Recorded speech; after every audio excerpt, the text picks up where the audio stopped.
Hello and welcome back to another Blu-ray review, and this is the fourth and final film presented in the Eureka release, Hopping Mad, the Mr. Vampire sequels.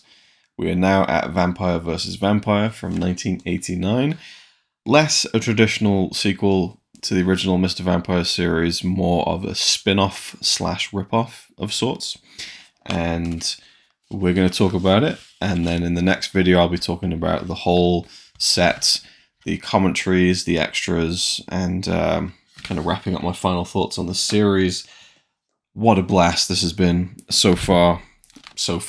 I'm done with it. I just need to go through the extras, I suppose, so I guess that's part of it for me too, is kind of getting some of the context and the commentaries and the extras. That I'm really looking forward to now. I cannot wait to dive into more information about these films. So, Vampire vs. Vampire, I want to get to like at least a couple of names here. So, returning to the series, if we're kind of taking this chronologically with the previous film, Mr. Vampire Saga 4, omitting the lead character of sorts of the entire franchise, Ching-Ying. He returns for Vampire vs. Vampire and also directs this film. So Ricky Lau directed 1 through 4, and now Ching-Ying is in the director's chair for this spin-off movie, which from what I understood was going to have a Chinese hopping vampire versus a more typical Western Dracula-style vampire, which is a cool concept. I thought that could be really fun. Like, I was really looking forward to it. Doesn't really happen. We'll get to that. Chin-Si-Ho plays Ho, who's one of the assistants to Ching-Ying's monobrow priest, the Taoist master. Lu Fong as Fong, the second of the bumbling assistants to Ching-Ying. Billy Lau plays a captain. Sandra Ng plays the captain's cousin. Maria Cordero as Mother Superior. I really enjoyed her in the film. She's the leader of the nuns in the film. There's a very small group of nuns who are kind of part of the main story. And then we have Lam Jing Wang as Little Vampire, who is the hopping vampire that the title is suggesting, I suppose. We have one hopping vampire in the film, and he's a little boy, a little Bart Simpson vampire character, and we'll get to him. And Frank Juhas plays the European vampire. Now, the story of this one kind of veers off into different places. So we have Ching-Ying, he's this Taoist master and very capable at dealing with the supernatural, as is set up straight away in the beginning of the movie. And he has his 2 assistants who help him with these things. And while the movie begins at the very beginning, to begin with the beginning, let's start at the beginning. We have the 2 assistants who are kind of making sure that no moonlight gets on these vases that have these spirits contained within them. And then they go up to a separate building to look at this coffin, which they need to protect and get the moonlight away from. And then suddenly there's a hopping vampire, this little kid, and they start chasing him around. And right from the get-go, I realized this is a different kind of film from the way that it's made. I could tell and feel, I should say, that's a better way of putting it, I could feel the absence of Ricky Lau. Because that little sequence, the staging, the editing, the movements that we're seeing on screen as they're relating to each other, shot after shot, were not really gelling that well. There wasn't a very clear sense of certain things that were going on. It wasn't a mess, but I could feel that it wasn't as polished as far as the way the film was made at the beginning. And I thought, oh no. I will say that only happened a couple of times throughout the rest of the film, where just some of the spatial action wasn't quite sticking together very well from shot to shot. And that kind of made itself known right near the beginning. But we soon learned that this young little kid hopping vampire him being out of the coffin is not really a big deal. He's kind of the resident pet of the household, or the kind of adopted son of Ching-Ying, I suppose. But he's kind of like the little brother to these 2 assistants. And he makes these very strange sounds. The only sounds that he makes, he doesn't speak, obviously, but some weird sound effects kind of fill in, almost like a dog's whining, I suppose. It's a non-verbal form of communicating, but he does communicate with his hat opens, and there's messages in there which are very quick and brief and strange.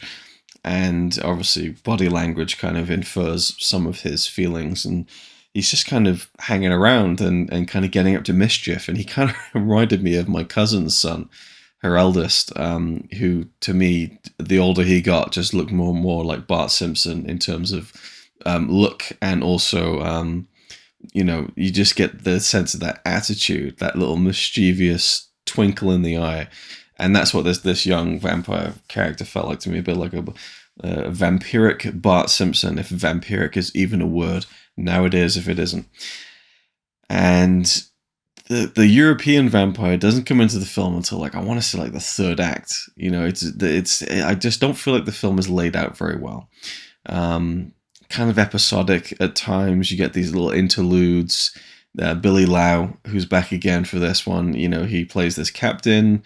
He's a brash, annoying, obnoxious character again, but where I kind of enjoyed the obnoxious side of his character in Mr. Vampire 2 and 3, he was just annoying in this one, and he wasn't in it as much, so I guess there wasn't too much more to latch onto. But, there's this whole sequence where he's trying to, like, clear off his boots next to a river, and then he falls in, and it's like, well, what are we doing here? It wasn't that engaging to me. But the local village, the water supply is kind of become infected and poisoned. And so Lam Ching-Ying, he's kind of looking for a new place to dig another well for it to create a new water source for the village. And that's where this European vampire is dug up. But, it's just a body at that point, and it takes a very long time for us to get to it coming to life again. I will say the guy who plays him, Frank Juhas, he was awesome. And the look and the makeup, really intimidating. I just thought he was a really good on-screen vampire. Like, there was a nice threatening sense to him. There was a nice, horrific feel to him. I thought that the horror elements of this one weren't as strong as the other films, but his performance and his look really brought it in that respect, and kind of brought the film around a bit more in terms of the horror label that you would expect going into a film called Vampire versus Vampire. But I don't think it's spoiling much to say that we don't really see a showdown between the Dracula type and the young kid. There's one very small interaction. That's it. So I don't know. Is it really Vampire versus Vampire, or is it European vampire versus the Taoist played by Lam Ching-Ying, the monobrow priest?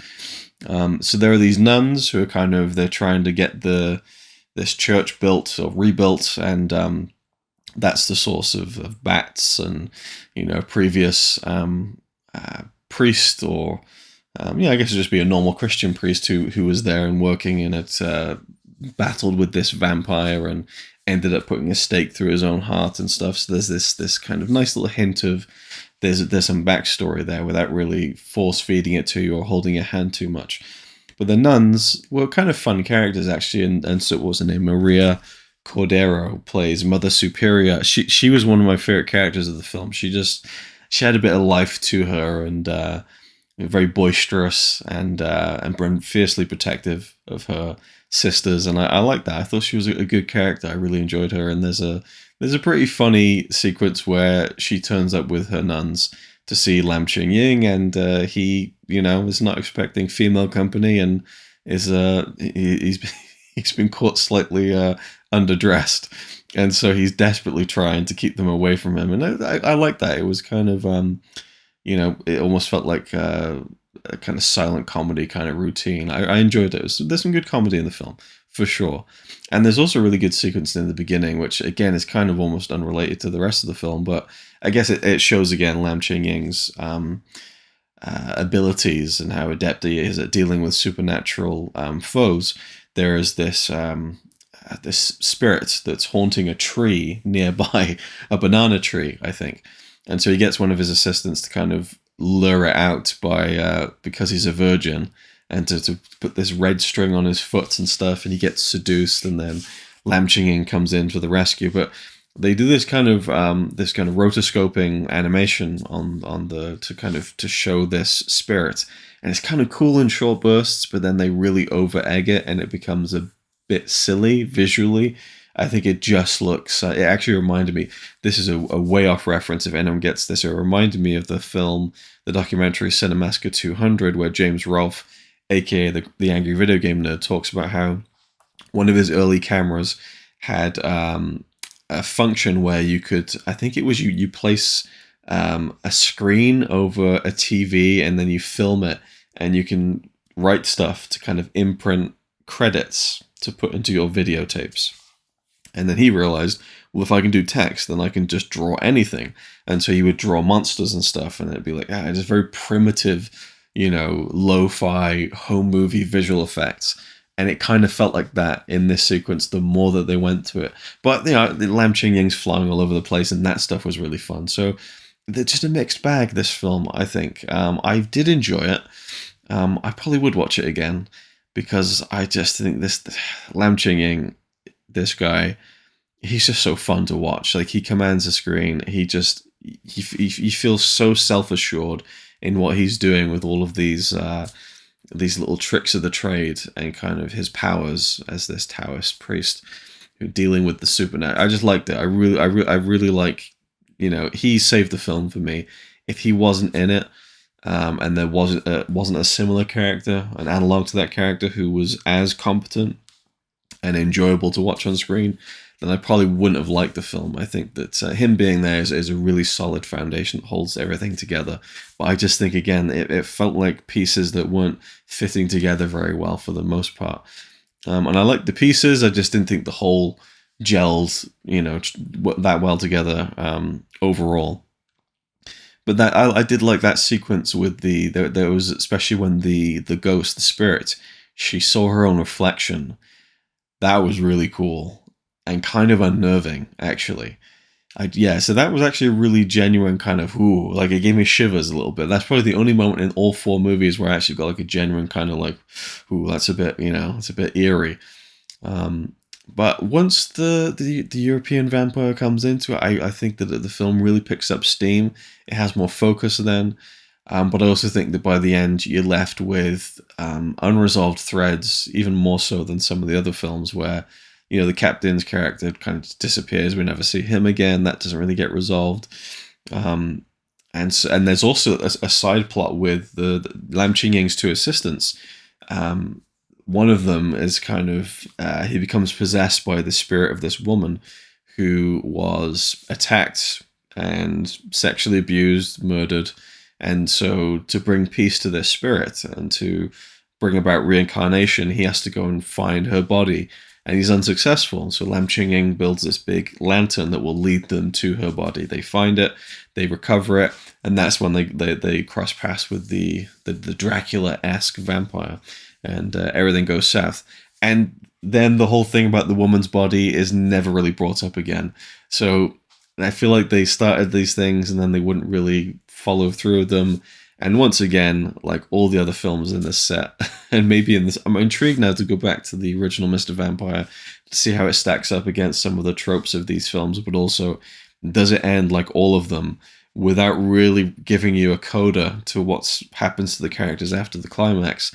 And it just ends at the climax. Like, it's like, okay, the big villain is beaten, the end, credits, Similar thing here, there's a bit of a joke, and it just goes, boom, straight to credits. I was like, oh, we're already there. Okay, it's done. And I will say also another thing I didn't like was there's some animal cruelty, I would say. A lot of bats in the film, and you can tell a lot of them are like fake, dangly toys on strings. So I just think, why couldn't it have all been like that? There was a couple of shots of bats where you can tell they were being squeezed, and I don't like that stuff kind of... it drags me out of it, I think, and just kind of makes me look down on the film a little bit more. I know that it was more accepted back then. I don't think that's really an excuse. I think these things are living creatures, and I don't really like that sort of stuff. Even the last shot of the film, there's a joke involving two frogs, and you can tell that there's string that's kind of pulling them around, and I didn't like that either. And then also, another criticism is there's a number of slow motion shots in the film, and it's kind of the fake slow motion. I call it the fake slow motion, where it hasn't been filmed at a frame rate that gives you this beautiful crisp slow motion. They've slowed it down after the fact. It's kind of a stuttery, messy slow motion, and I don't like that. And they use that quite a bit in the film. So overall, sounds like I absolutely hated it, but I didn't. I did really enjoy it. Some good comedy. And it is shot well, there's some nice cinematography to the thing too, just because some of the, I felt like some of it wasn't as competently made as a kind of, from shot to shot. I do think the film has things going for it, and it certainly is, it fits the kind of wacky mold of all the other films. And there's some, there's a bit near the beginning where this like weird kind of looks, to me it looked like a chocolate bar that was about to go and attack one of our two assistants, and then I think he says something like, "Oh, what's that smell of shit?" So I thought, "Oh, it's actually like shit." But it looked like a kind of melted Mars bar that kind of turns into a demon. So there's some out there stuff that I really enjoy, and I quite like the sequence on the rope bridge where they're trying to get across, but they're trying to do it quickly, and then when they come back with the body, and then that was some good stuff. I enjoyed that, but overall, Vampire vs. Vampire for me was a huge step down from the other three films, which I loved all of them. This one, not as much. So it is what it is. And again, I think the change in director is one thing, and I would like to know more about that. Hopefully, the commentaries and the extras will kind of give me some information about that, because I'm intrigued to see and hear, I suppose, why Lam Ching-Ying stepped into the director's chair for this one. And again, I think I did read somewhere on Wikipedia that it's more of an unofficial sequel, almost in the vein of like Never Say Never Again, or the other Casino Royale. So in terms of James Bond movies, where like people look at the Eon canon, and then there's these other ones they don't really talk about too much. But yeah, and from what I gather as well, the whole Mr. Vampire thing really kickstarted a hopping vampire craze. And Hong Kong is prone to just jumping onto like trends and just pumping out loads of them. So, and I know there's more Mr. Vampire movies. There's Mr. Vampire 1992. There's a few other kind of offshoots, and many of which Lam Ching-Ying also appeared in. So this isn't the definitive set, but it certainly presents you with, I would say, the first four major sequels, because they came out 86, 87, 88, 89. So I feel like there is a fairly decent kind of succession there. I think that these films do sit well together in terms of that. But yeah, I don't know, maybe I'm being too harsh on it, and maybe when I go back to it, I'd enjoy it more. But I just think that it's too much to follow, because I adored the second one. I thought the third one was really, really good, and I loved the fourth one. So by the time you get to number 5, and again, I just think it wasn't as well made of a film. Anyway, I will leave it there. Overall, I've loved this set. And next, I'm going to be talking about my final thoughts. There's some things from the films I kind of forgot to mention I want to touch on. I'll review the commentaries. There's 5 commentaries on this release across both discs. Talk about the booklet, some of the extras on the release, and give you then a bit more context to these films that I'll hopefully learn over the next few days as I pour through the extras, and then present you with a more solid review of this entire release. And I've become such a fan of this stuff, and I'm really, really enamored with this release. So Hopping Mad, the Mr. Vampire sequels, again, if anyone has the first Mr. Vampire with the slipcover and would be willing to part for it for, a reasonable amount of money, please let me know. There was I got a few comments about it, actually, people saying that, well, that's the difference between a film fan and a collector, someone who wants to pay money for a piece of cardboard. And maybe I'll just talk about that in a separate video. But that is my thoughts on Vampire vs. Vampire. Thank you for watching. Leave me your thoughts down below if you have any, and I'll see you in the next one.